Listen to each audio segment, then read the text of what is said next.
Boa noite, irmãos. Que a graça e a paz de Cristo Jesus esteja sobre a sua vida, a sua história. Gilberto, enquanto nós estávamos cantando as crianças, eu pensei que tinha mudado.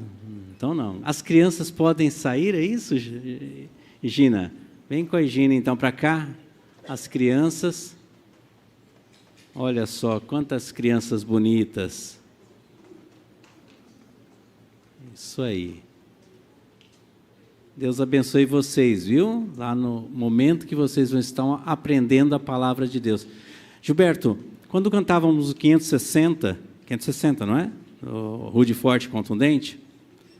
É interessante. Em 1999 a gente cantava bastante essa canção aqui, no culto de manhã. E em alguns momentos a gente tinha a figura da nossa amada irmã Celeste recitando o cajado do pastor. Lembra disso?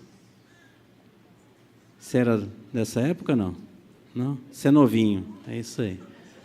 Mas eu me lembrei, eu estava sentado ali, nossa, foi algo tão impressionante que eu lembrei da Celeste. Falei, meu Deus, que gostoso lembrar dessa música, porque essa música é o hino oficial da Ordem dos Pastores Batistas do Brasil, né?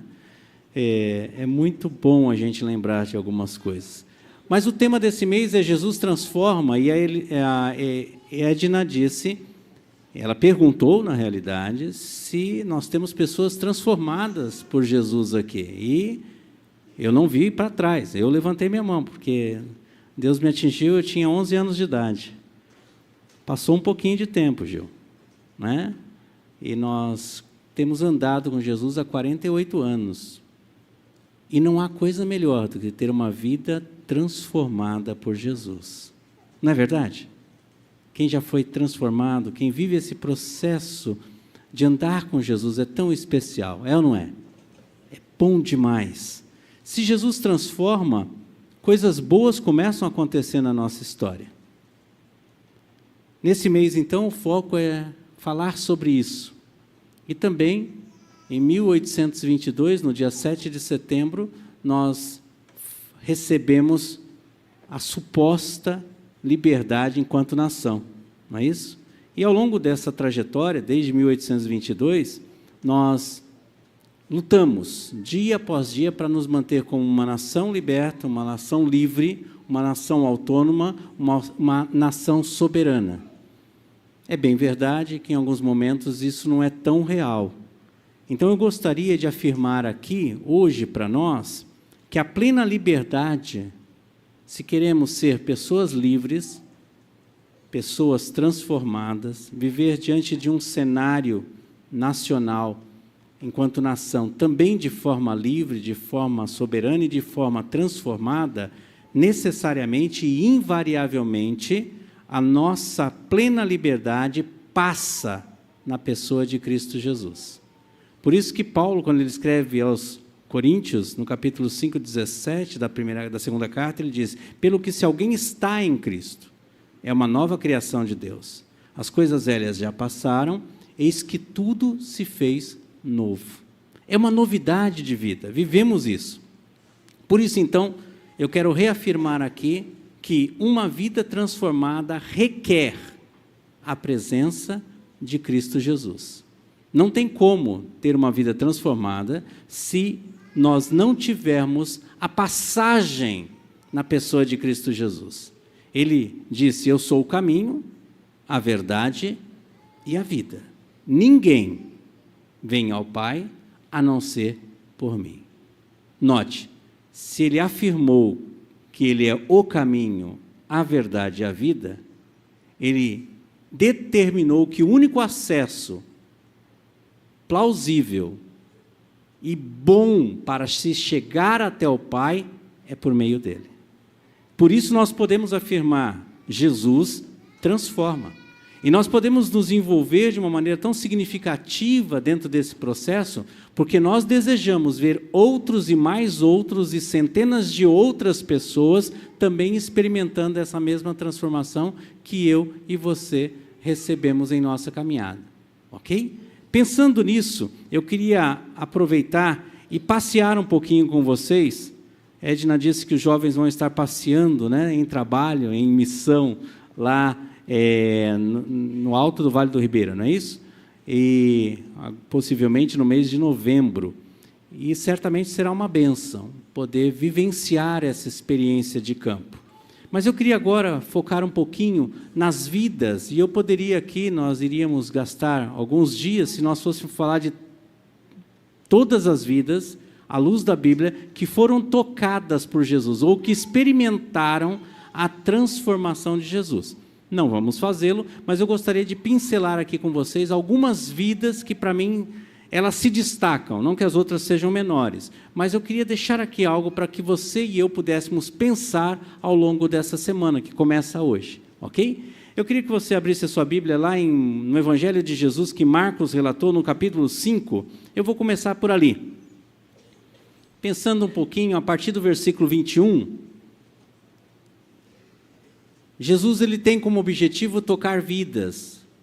Ele, certa vez, declarou que ele veio buscar e salvar o que se havia perdido. Ok? Ele veio com este propósito. A missão de Jesus era resgatar pessoas. E dentre elas, e por causa deste trabalho dele, da sua missão completa, plena, absoluta, com sucesso, chegou até nós. E lá em 1978, eu ouvi esta mensagem e me rendi a esta verdade. E cada um de nós aqui temos este momento, sim ou não? Particular, especial, que é seu. É aquilo que aconteceu na sua história. Isso é tão especial que isso ninguém tira da gente. Isso é nosso. É o momento em que eu e você nos encontramos com o autor da vida. E se porventura você está aqui conosco essa noite, ou de alguma forma ouvindo essa transmissão e ainda não teve esse encontro com o autor da vida, você vai ter a oportunidade de ter esse encontro ainda esta noite. Porque Jesus transforma.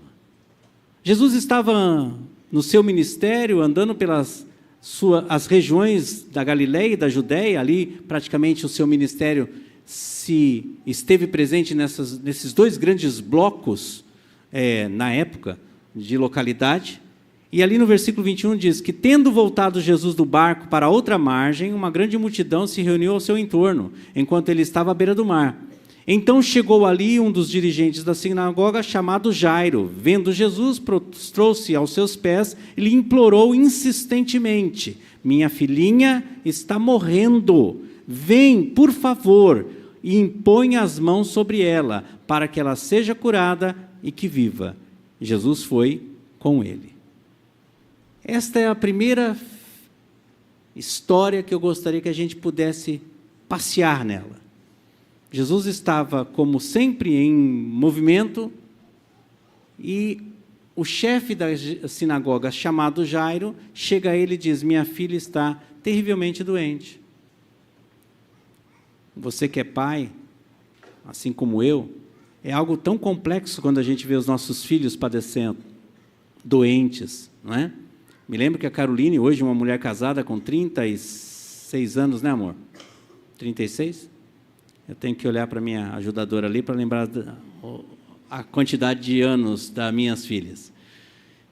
Ela era bebê, era criança, e teve uma febre muito alta, e nós não sabíamos o que fazer, e corremos na Unimed, na época, lá em Santo André, saímos de Ribeirão para ir para lá, e a menina estava lá, queimando de febre, e meu coração quase saindo pela boca, eu não sabia mais o que fazer, orando, pedindo a Deus, e daqui a pouco a menina tomando o medicamento dentro da unidade da Unimed, lá em Santo André, ela dizia que era um pássaro, e começou a assoviar, né? Isso foi tão constrangedor, tão traumático para mim, que isso me marca até hoje, pois minha filha, eu pensei que ela tinha uma filha, tinha um pássaro, né? Um pardal, ela resolveu cantar ali, né? Fazer assovios, porque a febre estava queimando, e a gente fica desesperado. Se nós nos colocarmos no lugar desse homem, Jairo, também acredito que é notório, o pedido dele é plausível, é aceitável, tem uma filha, e a filha dele está doente. Paralelamente ao texto aí, a sequência do texto diz que essa menina, diz os historiadores, que ela tem aproximadamente 12 anos de idade. E é tão interessante que ela não tem nome. Se você ler todo o texto, quando Jesus entra lá na casa e ela já morreu e ela vai receber da graça de Deus a ressurreição, ele diz, Talita cumi. E Talita não é o nome dela, Talita é menina. Ok? Então a gente confunde um pouquinho. Não, a menina chama Talita. Não, Talita é menina. E menina é uma menina de até 12 anos. Tá bom? Por isso que eu estou afirmando que ela tem aproximadamente a idade, 12 anos. Cumi significa levante-se, né? É interessante isso. Nesse paralelo tem uma senhora, uma mulher já de meia idade, uma mulher madura, que sofre ao mesmo tempo num fluxo de sangue contínuo, uma hemorragia constante, 12 anos ela sofre. E ela pensa assim, se eu ao menos tocar nele, eu serei curado.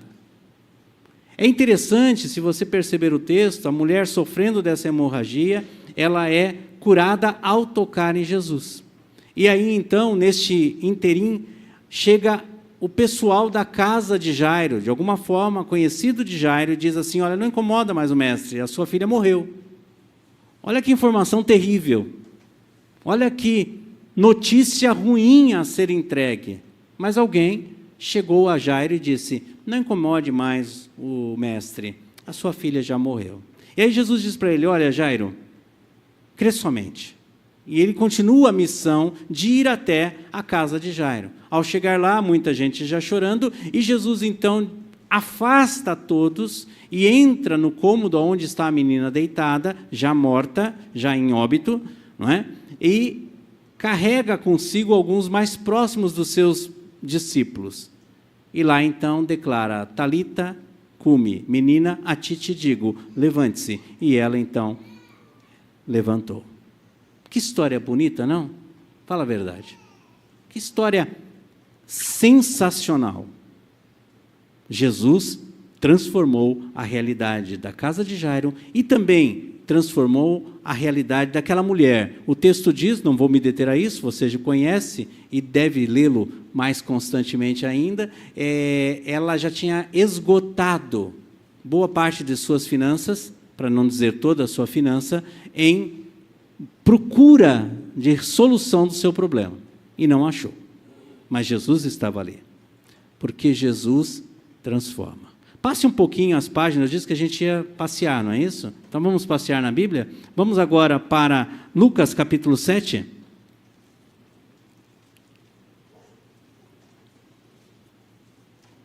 Nós temos uma situação, uma história bastante interessante agora em Lucas 7, a partir do verso 1. Jesus ele continua andando e ali ele passa por Cafarnaum. E ali em Cafarnaum, ele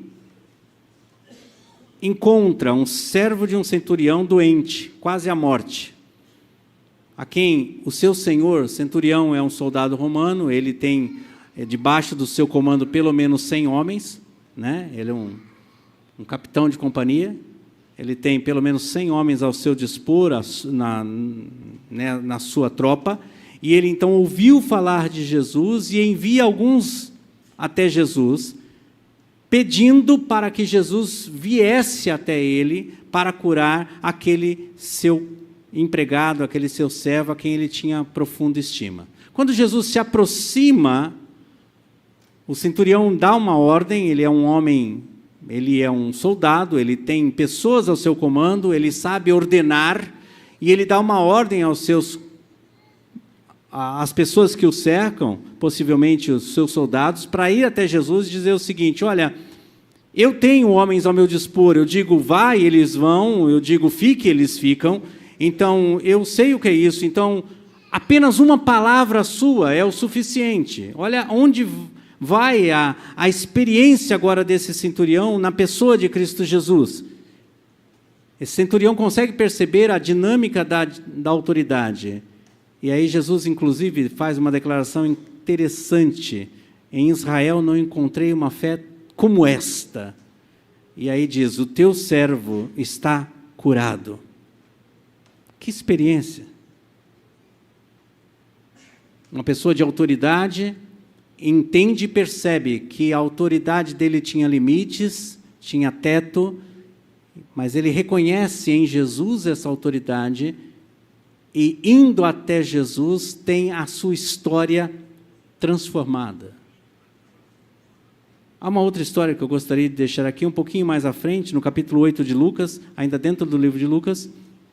Eu gostaria que você pudesse olhar a partir do versículo 26. Eu estou pincelando essas histórias na esperança em que eu lhe encoraje a lê-las com mais profundidade, tá bom? No capítulo 8 de Lucas, a partir do versículo de número 26, nós temos uma história bastante traumática. É a história de um homem atormentado por inúmeros espíritos imundos, um homem que reside, naquele momento da sua história, em meio aos escombros de cemitério. Ele está lá, em meio ao cemitério, é lá que ele vive. Ele já perdeu todo o contato social, ele já não tem mais condições de viver em sociedade. E Jesus passa por aquela região conhecida como Decápolis, ou seja, as 10 cidades, e propriamente nesta vila chamada Gadara. E lá então, ao sair da sua embarcação, colocando os pés em terra firme, aquele que estava possesso de espíritos imundos vem em sua direção e grita angustiadamente, num grito de sua alma, dizendo: tem compaixão de mim. E Jesus então, vocês conhecem a história, ele conversa, ele identifica a opressão maligna, a possessão maligna, repreende, e aqueles espíritos imundos saem daquele homem que outrora estava nu.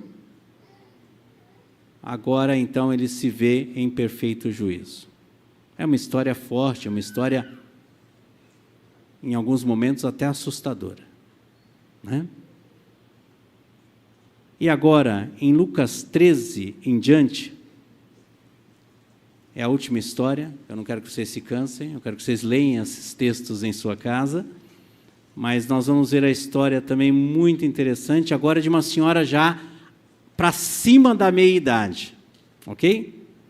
Note, recapitulando, nós vimos aqui uma menina de 12 anos, nós vimos um soldado, um homem amadurecido, nós vimos aqui um homem sofrendo de opressão maligna, e agora nós vamos ver uma senhora de meia-idade já tendo um grande problema na sua coluna cervical. Ela anda e ela tem uma perspectiva do mundo, o prisma do mundo dela é para baixo, porque ela é encurvada, diz o texto. E ela sofre desse encurvamento há 18 anos, não são 18 dias, não são 18 meses. Tá? Não é algo tão simples, ela sofre com isso. Isso a impede de viver. Mas o que me chama a atenção é que esta mulher é observada e atingida pela graça transformadora de Jesus. Era sábado. Sábado o judeu, ele não podia, desde sexta-feira às 18 horas, já não podia fazer mais nada, e que sequer então no sábado, dentro da sinagoga, pior ainda. E Jesus vê aquela situação e se compadece daquela senhora. Jesus estava lá. E ele a endireita. E ela fica retinha. O problema não é envelhecer. Nunca foi. E Jesus sabe disso. Com todas as implicações que a vida pode trazer a nós, e é natural pelo desgaste, né? Eu já fui menino um dia, hoje não sou mais, né? E é natural, viu, Gilberto? É natural envelhecer, tá? Embora você negue esse fato, né? Todos os dias, né? Mas é natural. E Jesus coloca essa mulher, essa senhora, de uma maneira endireitadinha. Volte um pouquinho comigo agora as páginas lá, vamos voltar de novo a Marcos, e a última história então que eu quero deixar aqui para a gente pensar.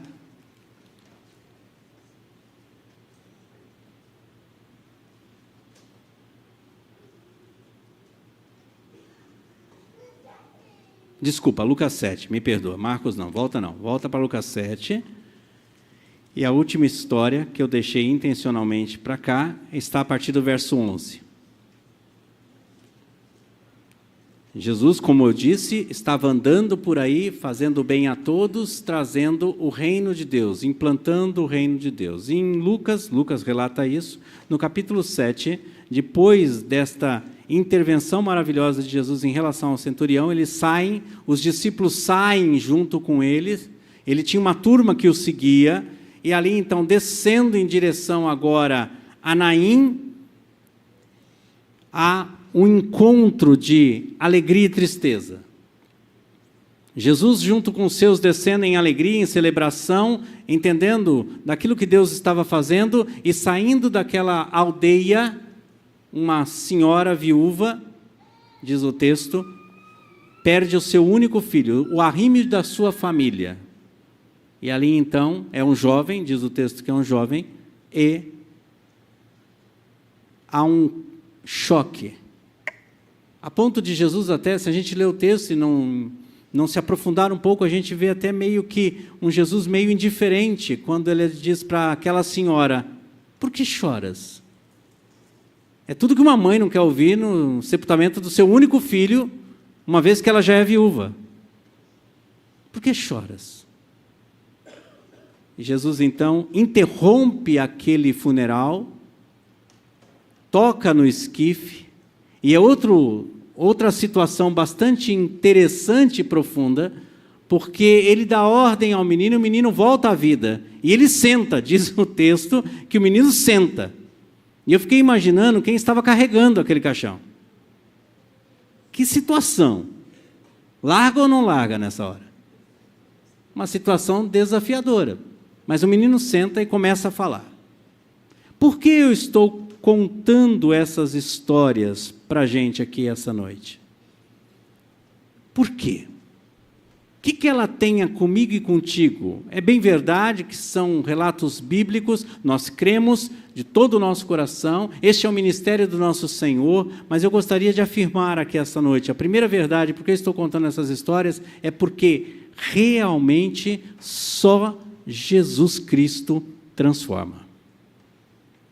Só Jesus Cristo é capaz de transformar as histórias da nossa vida. E aqui eu selecionei algumas dessas histórias para que você e eu possamos perceber o alcance desta graça de Deus. Um Deus gracioso que se fez gente, habitou entre nós, para poder demonstrar o amor que Deus tem pelo ser humano. Somente Cristo pode transformar as nossas vidas marcadas e sofridas pela própria existência, senão pela própria ação do adversário contra a vida do ser humano. Lá em Atos, capítulo 10, versículo 38, Lucas deixa bem claro que Jesus Cristo, ele foi ungido por Deus com o poder do Espírito Santo, e por isso, então, diz o texto, Jesus foi por toda a parte fazendo bem, curando os oprimidos do diabo, porque Deus estava com ele. Note, eu e você fomos atingidos por essa graça, e nós fomos transformados, porque Jesus Cristo é o único que tem poder para transformar histórias. Ele é o único. Esta é a melhor informação que temos para transmitir a todos que nos cercam. E eu quero crer que eu e você temos isso bem vívido na nossa mente, porque nós, todos os dias, nos cercamos de pessoas que ainda não conhecem, não sabem, não foram tocadas por essa verdade. E eu queria nos encorajar a irmos na direção delas para mostrar que aquilo que Deus fez na nossa vida é real, é vivo, é real e absoluto. Uma segunda verdade, obrigado André, só um minutinho, irmãos.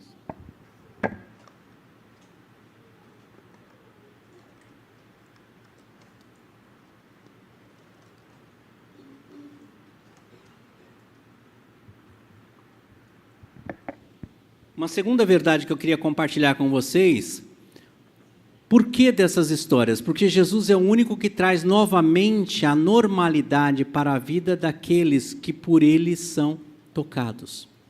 Note, lembra da menina, adolescente? O normal é filhos enterrar os seus pais, não é verdade? Isso é o normal da vida, não é? E é já um desafio enorme quando a gente percebe que esses processos naturais vão acontecendo. O inverso não é verdadeiro e não é normal. Pais, não é normal um pai enterrar o seu filho. A casa estava em luto, a menina estava profundamente adoecida. Foram chamar Jesus, Jesus se desloca até lá, no caminho tem a informação de que ela morreu. E Jesus interfere nesse processo. Jesus determina a vida onde já não tinha mais vida. E esta menina volta de novo. Não é precioso isso? Agora olha que coisa interessante. Por que eu estou afirmando que Jesus é o único capaz de trazer normalidade às vidas? Porque uma das coisas mais lindas que eu vejo em adolescente saudável é que adolescente come. Sim ou não? Come para valer, né? E como come, né? Bênção, não é? Minha filha mais velha, o meu neto, nosso neto, o primeiro neto, tem 14 anos. E ela fala assim, pai, eu não sei mais o que fazer. Não para de comer, pai. E eu falo, aguenta. Não é? É muito legal isso. Adolescente saudável, come, gente. E olha o que Jesus faz. Ele ressuscita a menina acorda, a menina tem vida de novo, e ele diz, dá-lhe de comer. Coisa boa. Jesus é o único capaz de trazer normalidade na vida do ser humano. O adolescente, quando não come, é um alerta, hein? Adolescente encrafunhado dentro do quarto fechado, é um alerta, hein? Adolescente normal come, vai no cinema, aqueles 2 baldão de pipoca é fichinha para eles. E ainda fala assim, mais manteiga, mais manteiga, mais manteiga. É ou não é? Por sinal, dia 26/9, o filme A Forja, com Alex Kendrick, está sendo lançado no Brasil. 300 salas estão já reservadas para este filme. Hoje o Alex ele chegou no Brasil anteontem, ontem estava no Rio de Janeiro, hoje está aqui em São Paulo, ele está lá na Igreja Batista de Pinheiros, lançando o A Forja, um filme tremendo, vale a pena assistir. Estou dando aqui, então, fazendo propaganda do nosso projeto, que é alcançar mais de, pelo menos, 1 milhão de pessoas no cinema nessa edição. A Forja chama, tá bom? 26/9 no Cinemark. Tá? Vai estar sendo lançado. Vamos voltar para cá. Já fiz a propaganda. Né? A turma vai ficar feliz comigo essa semana lá. Ó, vai falar, fez a propaganda. O jovem que recebeu também de Jesus a intervenção e sentou ali no caixão, né? Até onde eu sei, o texto não afirma, ninguém correu. Então, mas uma coisa interessante que me chama a atenção no texto é que ele senta no caixão e começa a falar, porque é normal o jovem falar. Jovem normal, jovem com saúde, jovem com equilíbrio emocional, fala para valer, tá bom? E aí, papai, mamãe, vovô, vovó, é graça de Deus, porque nós temos que ouvir, né? Meu neto, por ser adolescente, ele come para valer e ainda não fala tanto, então ele é monossílabo.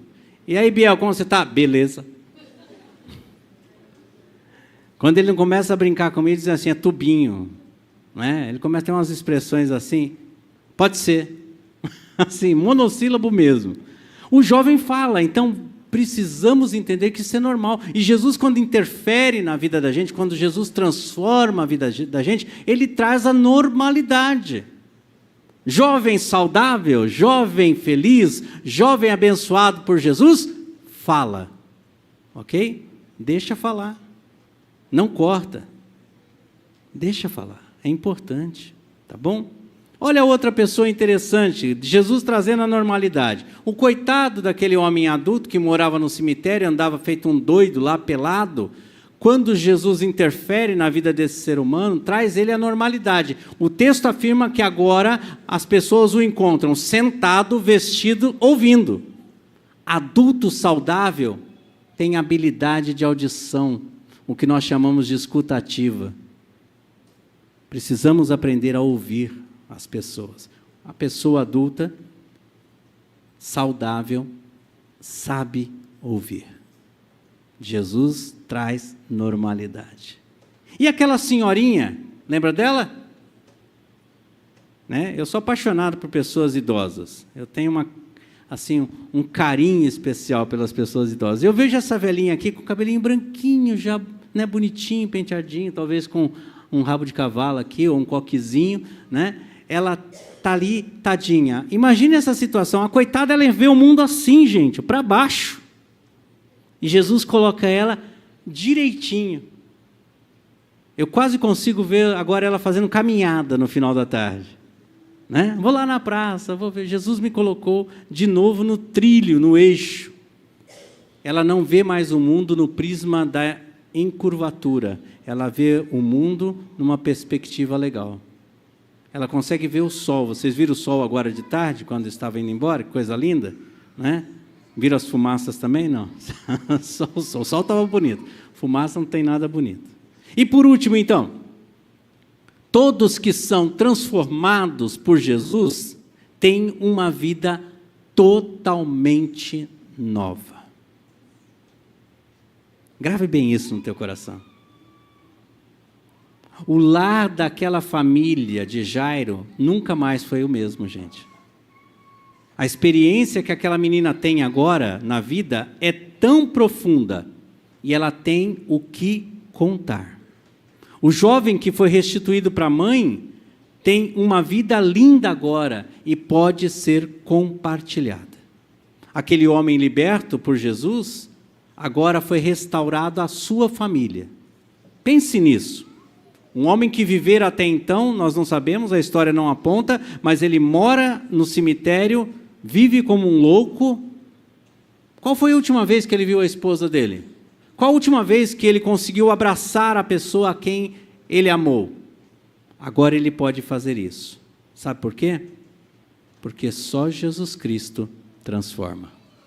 Só Jesus Cristo dá sabor à vida amarga e dilacerada por tantas adversidades que nós, enquanto humanos, podemos passar. Eu queria que você pensasse nisso. Se Jesus Cristo é o único que pode nos transformar, qual o valor que eu e você temos dado a esta verdade? Jesus transforma. Jesus nos tocou. Fomos transformados. Não somos mais o mesmo. Nunca mais seremos os mesmos. Se essa noite você está aqui conosco e ainda não experimentou essa verdade, eu queria que você pudesse pensar nisso agora.